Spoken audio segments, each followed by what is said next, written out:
주님 다시 사셨습니다. 우리 옆에 계신 분들께 믿음으로 한번 고백했으면 좋겠습니다. 주님 부활하셨습니다. 주님 부활하셨습니다. 우리도 부활합니다. 믿으십니까? 아멘. 주님 부활이 우리에게도 부활의 소망을 주셨습니다. 우리가 이 부활절만 부활하고 이제 또 내일부터 또 다음 내년 때까지 기다리시는 게 아니라 날마다 이 부활의 은혜 가운데 살아가는 우리 모두 될 수 있기를 간절히 바랍니다. 여러분 최근 이제 자료를 제가 좀 찾아봤는데요. 우리나라가 이제 OECD 국가 중에 자살률 1위. 여러분 너무 많이 들으셔서 아시죠? 근데 이제 예전에 우리나라가 이제 1위 했는데 혹시 이제 좀 바뀌었을까 했는데 아직도 1위더라고요. 그런데 이게 단 몇 년 사이 이게 아니라 2000년 초반부터 지금까지 거의 한 25년 가까운 기간 동안 자살률이 가장 높은 국가로 기록되는 이 불명예를 우리나라가 가지고 있습니다. 특히 우리나라에서 하루 평균 35명 정도가 평균적으로 자살한다고 합니다. 그런데 여러분 많은 사람들이 하루에 평균적으로 한 35명 정도 자살한다는 사실은 알고 있는데 하루에 자살을 시도하는 사람 여러분 혹시 몇 명 정도인지 아십니까? 하루에 1000명이 자살을 시도한다고 합니다. 1000명 정도가. 다시 말해서 이 1000명이 자살을 시도하는데 말이 좀 이상하지만 965명은 자살에 실패해서 살아남고요. 35명은 성공해서 죽는다. 이 이야기입니다. 그런데 하루에 이 1000명이 자살을 시도하는 것이라면 여러분 이것을 시간 단위로 생각해 보면 한 시간에 한 40명 정도가 자살을 시도하고 있다는 것입니다. 즉 우리가 지금 한 1시간 정도 예배 드리지 않습니까? 이 예배 드리고 있는 지금 이 1시간 동안에도 어디선가 한 40명 정도가 자살을 시도하고 있다. 이 이야기입니다. 너무나 끔찍하죠. 어쩌다가 우리 사회가 또 우리 현실이 이렇게 되었는지 모르겠습니다. 그런데 사실 우리 얼마나 좋아진 세상에 살아가고 있습니까? 먹는 것, 입는 것, 즐기는 것 다 좋아졌습니다. 옛날과 비교해보면 비교할 수 없을 정도로 좋아진 세상에 살아갑니다. 그렇지 않습니까? 옛날 왕은 어디 통화도 할 수 없는데 우리는 초등학생들도 핸드폰을 가지고 다닙니다. 너무 좋은 환경 가운데 우리가 살아갑니다. 하지만 여러분 중요한 것은 아무리 세상이 좋아져도 내가 괴로우면 아무 소용이 없다는 것입니다. 여러분 그렇지 않나요? 누가 봐도 좋은 환경, 누가 봐도 부러워할 만한 그런 여건 가운데 있다 할지라도 다 사람들이 나를 부러워한다 해도 만약에 내가 괴로우면 여러분 이 세상은 괴로운 것입니다. 그렇지 않습니까? 그런데 다들 내가 괴롭다 이렇게 이야기합니다. 문제는 왜 괴롭냐 하는 것인데요.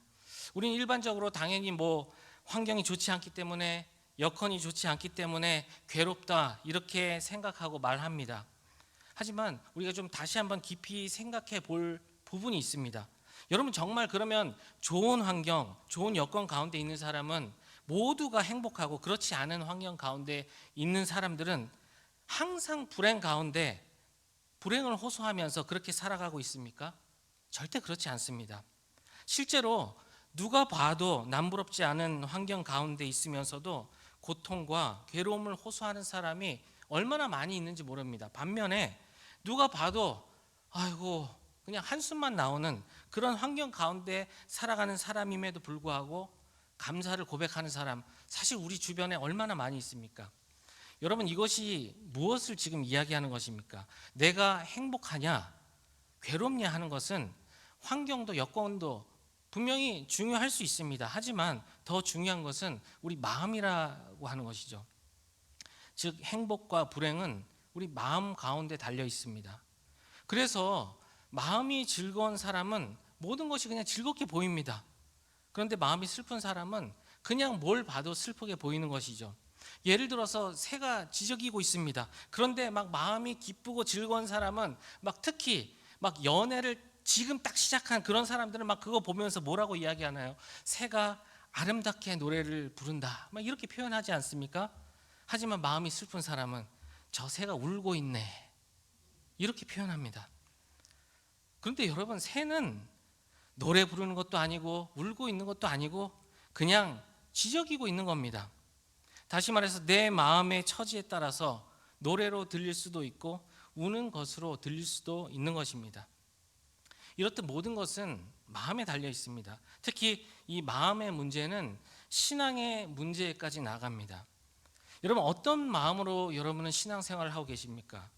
무엇보다 오늘 이 말씀을 통해서 우리가 어떤 마음으로 예수님을 바라보고 예수님을 믿고 예수님을 고백해야 할지 다시 한번 깨닫고 그 말씀 앞에 설 수 있는 은혜가 우리 가운데 있기를 간절히 바랍니다.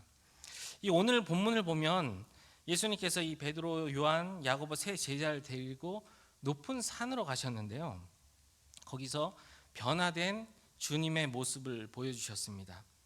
그때 말씀 보면 옷이 얼마나 희게 됐는지 세상에 아무리 빨래를 해도 그렇게 희게 할 수 없는 그런 옷을 입은 아주 영광스러운 모습으로 주님이 변화되셨습니다. 이 모습을 본 세 제자가 너무나 황홀하고 또 두렵고 놀란 나머지 베드로가 이렇게 이야기합니다. 우리 5절 말씀 같이 한번 읽어보겠습니다. 베드로가 예수께 고하되 랍비여, 우리가 여기 있는 것이 좋사오니 우리가 초막 셋을 짓되 하나는 주를 위하여, 하나는 모세를 위하여, 하나는 엘리야를 위하여 하사이다 하니. 우리가 여기 있는 것이 좋사오니 무슨 말인가요? 지금 이 상황이 너무 좋아서, 그냥 이 자체가 너무 좋아서 다 팽개치고 다 잊어버리고 그냥 여기서 살고 싶다, 지금 이 이야기 하는 겁니다. 여기서 이대로 머물고 싶다, 지금 이대로가 너무 좋아서 그냥 이대로 영원히 있고 싶다 하는 바로 그 순간, 이렇게 이야기하는 그 마음이 우리 표현으로 하자면 무엇과도 바꿀 수 없는 행복 아니겠습니까? 이것은 행복의 절정입니다. 행복의 절정. 그런데 베드로의 이 고백이 굉장히 정신없는 상태에서 했다 하는 것이 더 큰 의미가 있습니다. 6절을 보면 이 그가 무슨 말을 할지 알지 못함이더라, 이렇게 표현이 있는데요, 여기서 할지, 이 번역은 좀 정확한 번역이 아닙니다. 이 문장, 이 헬라어 원문을 보면 이 과거 형태로 되어 있습니다. 그러니까는 무슨 말을 했는지 알지 못했다, 이겁니다. 무슨 말을 했는지 알지 못했다. 다시 말해서 지금 베드로가 말을 했는데 자기가 지금 무슨 말을 했는지도 모르고 지금 이 말을 했다는 겁니다.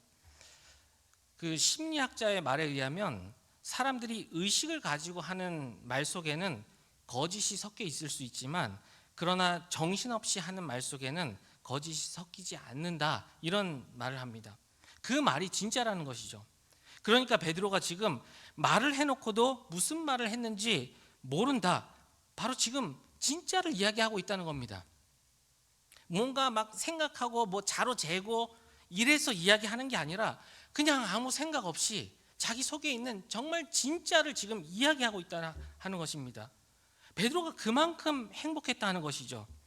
여러분, 이유가 무엇인가요?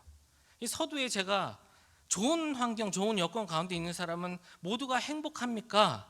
여러분에게 이런 질문을 드렸는데요, 사실 베드로는 반대 아닌가요? 지금 베드로가 뭐 어떤 소원이 이루어진 게 있나요? 뭘 가졌습니까? 출세했습니까? 뭐 좋은 환경 가운데 있습니까? 사실 그런 거 아무것도 없습니다. 오직 하나, 바로 변화된 예수님을 보는 순간, 변화된 예수님을 만나는 그 순간 베드로는 행복의 절정을 지금 경험하고 있습니다. 그런데 말로 설명할 수가 없습니다. 그냥 보고 느끼고 체험하고 그리고 그냥 정신없이 이야기합니다. 이대로 영원히 머물고 싶다. 여러분, 이것이 진정한 행복 아니겠습니까? 그런데 본문 2절을 보면 이 예수님의 모습이 변형되었다, 이렇게 말씀하는데요, 여러분, 변형이 무엇인가요? 변형. 변형이란 말은 모습이 바뀌었다 하는 그런 뜻 아닙니까? 하지만 우리가 이것을 좀 깊이 생각해 보면 이것은 변형이 아닙니다. 사실은 원래 예수님의 모습을 보여주신 것입니다. 여러분, 예수님이 본래 어떤 분이신가요? 태초부터 영원하신 하나님이십니다. 그 하나님이 육신을 입고 이 땅에 오셨죠. 그런데 세상에 오신 예수님께서 그 본래의 모습을 지금 베드로에게 잠깐 보여주셨습니다. 물론 제자들이 여러분 지금까지 예수님을 따라다녔습니다. 그러나 진정한 의미에서 예수님이 누구신지, 예수님이 어떤 분이신지 제대로 만나고 제대로 경험하고 깨닫지 못하고 그냥 막연하게 따라다니고 막연하게 생각하고 막연하게 만났습니다. 그냥 아무 생각 없이 우리도 보면 그냥 교회 나와서 자리 채우고 있는 분들도 계시지 않습니까? 그런 것처럼 그냥 막연하게 지금까지 따라다녔습니다. 그런데 그 영광스러운 주님의 본체를 보는 순간 아무 소원이 없습니다. 다른 어떤 생각도 들지 않습니다. 그저 놀랍고 황홀하고 그냥 행복합니다. 그래서 이대로 영원히 머물렀으면 좋겠다, 이 생각뿐입니다. 사랑하는 여러분, 혹시 내 삶에는 왜 이리도 고달픈 문제가 많은가? 여러분 가운데 혹시 이런 생각을 하고 계시는 분이 있지는 않으십니까? 물론 우리는 불완전한 세상 가운데 살아갑니다. 그렇기 때문에 문제가 없을 수가 없죠. 이 문제는요, 우리가 하나님 앞에 서는 그날까지 우리는 문제 가운데 살아갈 겁니다. 그런데 문제가 많은 것 같지만 사실 문제가 많은 것이 아니라 문제는 딱 하나입니다. 바로 아직도 주님을 온전히 만나지 못했다는 것입니다. 내가 그냥 단순하게 나 예수님 알아가 아니라 그 주님을 온전히 만나지 못했다는 것입니다. 물론 주님 만났죠. 오랫동안 몇십 년 동안 예수님 믿었죠. 교회 나와서 신앙생활도 하죠. 그러나 영광의 주님을 보기 전 그 제자들처럼 그저 막연하게 만났고 막연하게 생각했고 막연하게 따라다녔지 진정한 주님의 본체를 만나지도 또 보지도 못했다는 것입니다. 그런데 우리가 정말 이 주님의 본체를 바로 만나고 보는 순간 우리도 이 베드로와 똑같은 고백을 할 수밖에 없습니다. 주님 한 분만으로 만족합니다. 주님 한 분만이면 됩니다. 더 이상 나에게는 그 어떤 소원도 없습니다. 그냥 이대로 이 자리에 영원히 머물고 싶습니다. 이렇게 고백할 수밖에 없는 것입니다. 그러므로 우리에게 있어서 가장 크고도 중요한 문제는 주님과의 진실된 만남입니다. 주님의 그 본체를 만나는 것입니다. 예수님의 제자 요한은 이 요한복음 1장 14절에서 이런 말씀합니다. 우리 같이 한번 읽어보겠습니다. 말씀이 육신이 되어 우리 가운데 거하심에 우리가 그 영광을 보니 아버지의 독생자의 영광이요 은혜와 진리가 충만하더라. 지금 먼저 예수님이 말씀이시다라는 겁니다. 그런데 말씀이신 예수님이 우리 가운데 거하시는데 그 영광을 보니까 하나님의 독생자의 영광이요 그 속에 은혜와 진리가 충만하다. 다시 말해서 영원부터 말씀이셨던 분, 아버지의 독생자의 영광이 충만하신 분, 은혜와 진리가 충만하신 분, 이분을 만나고 이분을 알고 이분이 이렇게 사역하시는구나, 이분이 이렇게 가르치시는구나, 이렇게 병자를 고치시는구나 하고 기록한 성경이 바로 요한복음입니다. 그래서 요한은 요한 1서 1장 1절에 보면 이렇게 이야기합니다. 우리 같이 한번 읽어보겠습니다. 태초부터 있는 생명의 말씀에 관하여는 우리가 들은 바요 눈으로 본 바요 자세히 보고 우리의 손으로 만진 바라. 무슨 말인가요? 다시 말해서 우리가 예수님을 아는 것, 여러분 우리가 예수님을 알기 위해서 신학교 가서 막 신학을 배우고 교리를 배워야 된다, 지금 그거 이야기하는 거 아닙니다. 예수님 만나는 거 교리 이야기하는 거 아닙니다. 신학이 아니고 논리가 아니라는 겁니다. 보고 듣고 우리가 손으로 만져 직접 체험해서 아는 것입니다. 이 놀라운 은혜가 여러분 모두에게 있기를 간절히 바랍니다. 특히 이 본문을 우리가 자세히 보면 몇 가지 좀 놀라운 사실을 우리가 계속 발견할 수 있는데요. 먼저 지금 이 순간 베드로는 자기의 자기됨 그 자체를 지금 완전히 잊어버리고 있습니다. 이게 무슨 말인가 하면, 만약 여러분 이 영광스러운 순간에, 지금 엄청난 순간 아닙니까? 영광의 주님, 그것을 베드로가 직접 목격했습니다. 이 영광스러운 순간에 베드로가 이런 생각이 듭니다. 과연 이 영광 앞에 내가 설 만한 사람인가? 내가 주님의 영광 앞에 설 수 있을까? 여러분 이런 생각 할 수 있지 않을까요? 우리도 그런 생각 많이 하지 않습니까? 나 같은 자가 어떻게 주님 앞에 설 수 있을까? 우리 이런 생각 많이 합니다. 그런데 이 영광스러운 순간에 베드로가 만약 이런 생각을 했다면, 내가 얼마나 큰 죄인인데, 내가 얼마나 허물이 많은데, 그런데요, 우리가 말씀 보면 그런 생각이 지금 전혀 없습니다. 쉽게 말해서 그냥 아무 생각 없이 그냥 주님 보고 지금 기쁘고 행복합니다. 그게 지금 베드로의 모습이에요. 여러분, 이게 중요합니다. 만약에 베드로가 이 영광스러운 순간에 자기가 옛날에 어부일 때, 여러분 어부들이 얼마나 거친 줄 아시죠?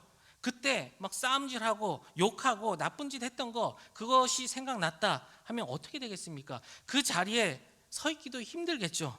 아마 도망갔을 겁니다. 여러분, 우리가 천국 갔는데 만약 자꾸 천국에 있으면서도 이 세상에 있을 때 지었던 죄가 계속해서 천국에서 생각난다. 천국이 천국일까요? 천국이 아닐 것 같습니다. 천국에 있으면서도 우리는 행복을 느끼지 못할 수도 있습니다. 그런데 베드로, 그 생각이 전혀 없습니다. 자기의 죄인됨, 자기의 허물, 아무것도 지금 생각이 나지 않습니다. 오직 주님의 본체, 그 영광을 보고 그 영광을 만나니 그냥 행복의 절정을 경험합니다. 주님의 영광을 보고 나니까 기쁨이 너무나 커서 그 기쁨이 자기의 죄인됨, 자기의 허물, 자신의 어떤 죄악됨의 모든 생각들을, 그것을 다 덮어버립니다. 그저 주님 만나서 기쁘고 행복합니다. 여기서 지금 이제 또 이 초막 셋을 짓겠다 하는 것, 이것도 우리가 조금 생각해 봤으면 좋겠는데요. 베드로가 이 초막 셋을 지어서 하나는 예수님을 위해서, 하나는 모세를 위해서, 또 하나는 엘리야를 위해 이 초막 하나에 각각 한 분씩을 모시겠다, 이렇게 이야기합니다. 여러분, 이것에 대해서 어떻게 생각하십니까? 그냥 저는 막 지금 이 말씀 요것을 막 어떤 뭐 신학적으로 뭐 어렵게 논리적으로 지금 그렇게 이야기해보자 하는 것이 아니라, 그냥 우리가 한번 상식선에서 생각해 봤으면 하는 것을 여러분에게 이야기합니다.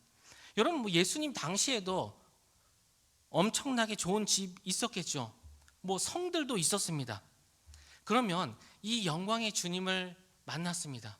엄청난 주님을 만나고, 그리고 지금 그냥 그 황홀경 가운데 지금 베드로가 빠져 있는데, 그럼 이제 예수님 모시려고 한다면, 아, 예수님 제가 지금 조금 힘들지만 잠깐만 기다려 주시면 어떻게 해서든지 간에 저 밑에 엄청나게 좋은 집이 있는데 제가 주님 그 집에 모실 수 있도록 준비해 보겠습니다. 조금만 기다려 주세요. 여러분, 이게 좀 상식적이지 않습니까? 아니, 저만 그렇게 생각이 드나요? 저는 뭐 말씀을 보면서 그런 생각이 들었습니다. 예수님을 모신다고 하는데, 그런데 뭐 이런 말이 아닙니다. 영광스러운 분을 초막에다 모시겠다, 굉장히 정신 나간 소리 아닌가, 뭐 이런 생각이 듭니다. 또한 이 초막 셋을 지어서 각각 한 분씩을 모시겠다, 그러면 지금 제자들은 자기들은 지금 어디에 살겠다는 거죠? 뭐 그냥 땅바닥에 잘 건가요? 노숙하겠다는 건가요? 여러분, 지금 이게 무슨 이야기입니까? 지금 자기들에 대한 생각이 전혀 없다는 것입니다. 제가 지금 그것을 말씀드리고 싶은 것입니다. 다시 말해서 자기들에 대한 필요의 문제가 아무것도 지금 생각나지 않습니다. 본인들도 자야 하지 않습니까? 본인들도 입어야 하지 않습니까? 본인들도 덮어야 하지 않습니까? 그런데 자기들에 대한 생각이 없습니다. 걱정, 고민, 근심, 괴로움, 아무것도 생각이 나지 않습니다. 그저 주님 만나고 나니까 주님 모시겠다는 그 생각 외에 다른 어떤 생각도 지금 들지 않습니다. 여러분, 어떻게 보면 너무나 바보 같은 생각이지만, 어떻게 보면 정말 말도 안 되는 어리석은 생각이지만, 사랑하는 여러분, 바로 이 감격, 이 행복을 우리가 알아야 합니다. 주님밖에 보이지 않는 이 놀라운 경험, 이 경험을 우리가 분명히 맛봐야 합니다. 여러분, 그 파니 제인 크로스비라고 하는 여인이 있습니다. 아마 이 여인에 대해서는 여러분이 한 번쯤은 다 들어보셨으리라고 생각합니다.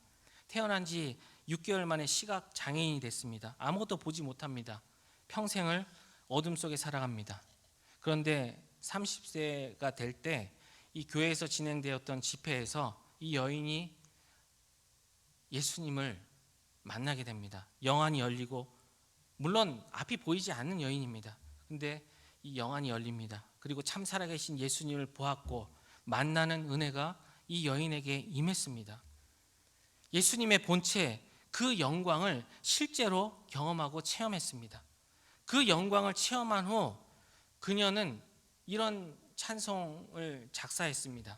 여러분 아마 다 아시는 찬송일 겁니다. 예수를 나의 구주 삼고 성령과 피로써 거듭나니 이 세상에서 내 영혼이 하늘의 영광 누리도다. 지금 내 환경은 절망적이지만 주님의 본체를 만나고 나니, 그 주님의 본체를 보고 나니 이 괴로움 많은 세상에서 내 영혼은 뭐라고 고백하나요? 하늘의 영광을 누린다. 이렇게 고백합니다. 이 찬양의 3절을 보면 주 안의 기쁨 누림으로 마음의 풍랑이 잔잔하니 세상과 나는 간 곳 없고 구속한 주만 보이도다. 여러분 우리 가사가 나오죠. 여러분 다시 한번 보세요. 주 안에서 기쁨 누림으로 마음의 풍랑이 잔잔하니 세상과 나는 간 곳 없고 구속한 주만 보이도다. 다시 말해서 주님을 온전히 만났더니 세상과 나는 보이지 않고 구속한 주님만 보인다. 여러분 지금 본문의 베드로와 똑같은 고백을 하고 있습니다. 느껴지십니까? 우리 3절 우리 찬양 같이 한번 했으면 좋겠습니다. 3절 주 안의 기쁨 누림으로 마음의 풍랑이 잔잔하니.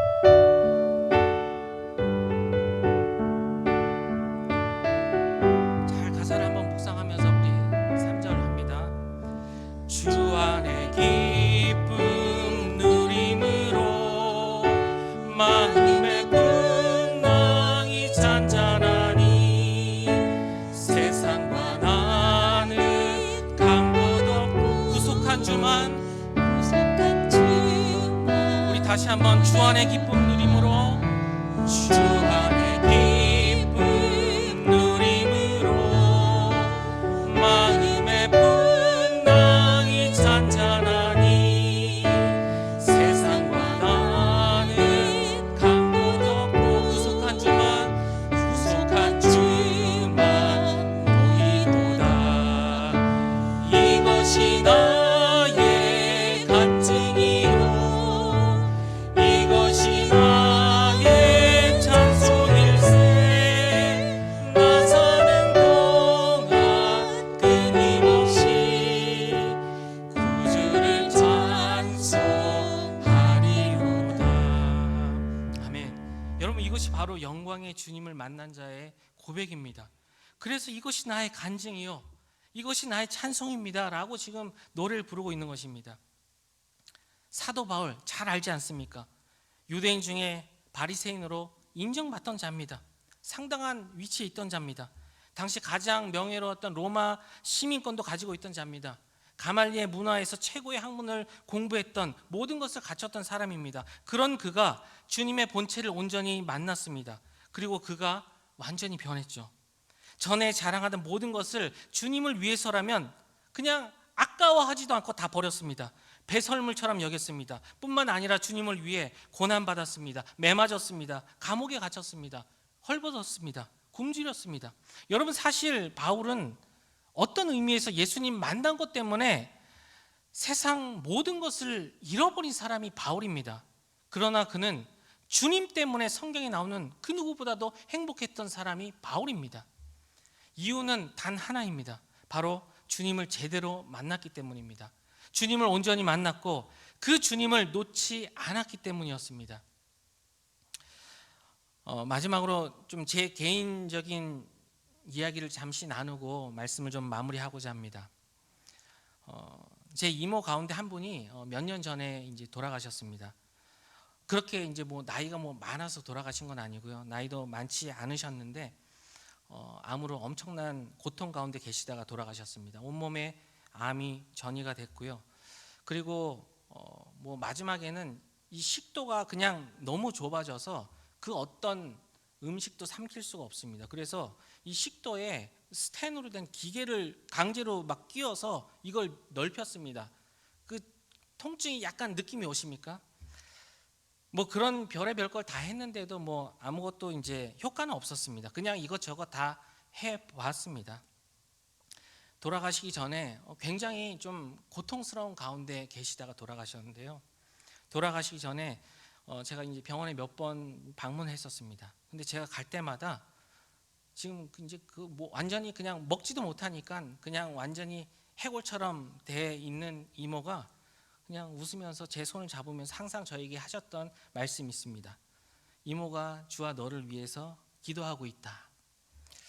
여러분 지금 죽어가고 있어요. 제가 이모를 찾아갔을 때는 거의 돌아가시기 얼마 전입니다.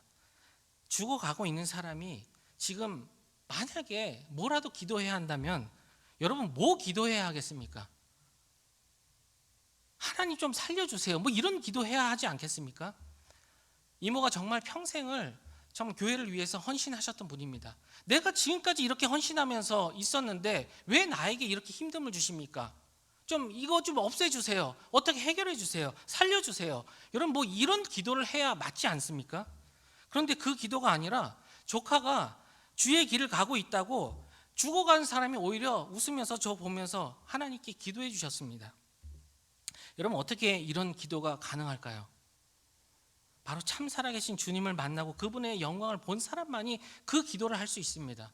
아니면 내 눈앞에 보이는 이 어려운 환경밖에 보이지 않겠죠. 하지만 주님을 보니 그 환경을 뛰어넘는 겁니다. 그 주님과 함께 천국에서 함께할 그 소망을 직접 경험한 사람이 그 기도를 할 수 있는 것입니다. 처해진 환경만 생각하고 바라본다면 절대 그런 기도는 할 수가 없습니다. 지금 내 상황에서 어떻게 남을 위해서 기도합니까? 죽기 일보 직전인데. 사랑하는 여러분, 우리에게 문제가 많은 것 같지만 사실 문제는 단 하나입니다. 주님을 제대로 만나야 합니다. 그냥 교회에서 이 자리에 앉아 있는 것 그거 말씀드리는 게 아니고요. 주님을 제대로 만나야 합니다. 제대로 경험해야 합니다. 우리가 정말 주님의 본체를 만나고 주님과 바른 관계를 가지고 그 영광, 그 감격 속에 우리가 살아간다면 이 세상에서 우리를 힘들게 하는 그 어떤 것도 사실은 문제가 되지 않습니다. 영광의 주님만 바라볼 수 있다면 그 어떤 것도 우리는 이겨낼 수 있습니다. 정말 바라기는 영광의 그 예수님 만나는 이 은혜, 영광의 예수님을 만나는 이 감격, 날마다 누리며 살아가는 여러분 다 될 수 있기를 주님의 이름으로 축원합니다.